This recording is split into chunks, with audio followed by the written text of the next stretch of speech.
DSSB-MTS में जब भी आप ज्वाइन करोगे तो LTC लोगे। अब LTC अवेल कैसे करते हैं ABS के बारे में भी हम जान लेते हैं। कई स्टूडेंट लगातार कई सारी क्वेरीज जो होते हैं वो इसी के बारे में पूछते हैं।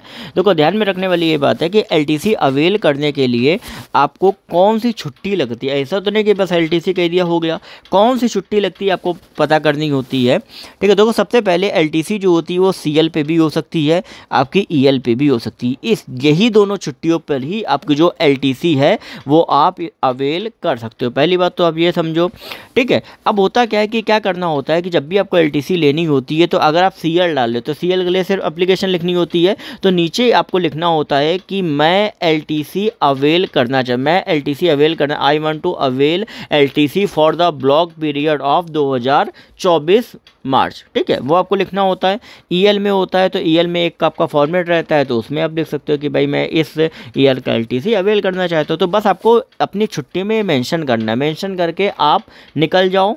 जो भी खर्चा है उसका पूरा जो फेयर होता है उसका बिल वगैरह संभाल के रखो, जो भी टिकट होती है संभाल के रखो, क्योंकि जब आप रिम्बर्स करोगे तो काम आएगा। या अगर आप पहले से प्लान कर रहे हो तो LTC का जो 80% जो आपका जो एडवांस है वो आप ले सकते हो। आपने अगर टिकट वगैरह निकाल के रख लिया है तो टोटल अमाउंट बन रहा है उसका 80% जो होता है वो आप जाने से पहले ले सकते हो, अगर ग्रांट वगैरह रहती है।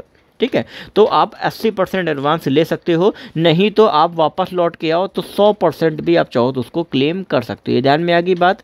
जिसको ये चीज़ें समझ में नहीं आई हैं वो आप कमेंट सेक्शन में लिख के, नहीं तो इंस्टाग्राम पे पूछ सकता है। देखो ध्यान में रखने वाली बस एक ही बात होती है, अवेल करने के लिए आपको कोई भी छुट्टी हो, CL हो या EL हो, दोनों में बस आपको लिखना पड़ता है कि मैं LTC अवेल करना चाहता हूँ बस। उसके बाद आप LTC टिकट वगैरह निकाल के चले जाओ, उसके बाद आराम से वापस आओ। लेकिन ध्यान में रखने वाली ये बात है कि जब भी आप ट्रैवल करोगे तो उस दिन, जब जैसे मतलब आपने जब भी छुट्टी ली है तो उस दिन से जो आपकी हॉलीडे है, मतलब जो छुट्टी है वो कहीं ना कहीं आपका होना चाहिए। मान लो अगर मैंने छुट्टी लगाई है मंडे से फ्राइडे के बीच में, अगर मैंने छुट्टी लगाई है और इधर सैटरडे संडे है, इधर भी सैटरडे संडे है, ठीक है, तो आपको जो टिकट करनी होगी वो सैटरडे की आपको करनी होगी और इधर वापसी की जो टिकट होगी वो संडे की ही होगी। ध्यान में रखने वाली ये बात है, ये इधर से मंडे ना चले जाए, संडे मतलब छुट्टी, वापसी की भी टिकट छुट्टी पे ही होनी चाहिए और ये भी टिकट छुट्टी पर ही होनी चाहिए, तभी LTC पूरी तरीके से सक्सेसफुली आपकी जो होगी वो आपकी अवेल हो पाएगी। बाकी कोई भी डाउट पूछ लेना, टेलीग्राम ग्रुप को ज्वाइन कर लेना, एडमिट कार्ड रिजल्ट वगैरह PDF के लिंक आपको मिलते हैं। चैनल को सब्सक्राइब करके बेल नोटिफिकेशन आइकन कॉल पे कर सकते हो। इससे रिलेटेड जो भी अपडेट रहेगी टाइमली आपको मिलती रहेगी।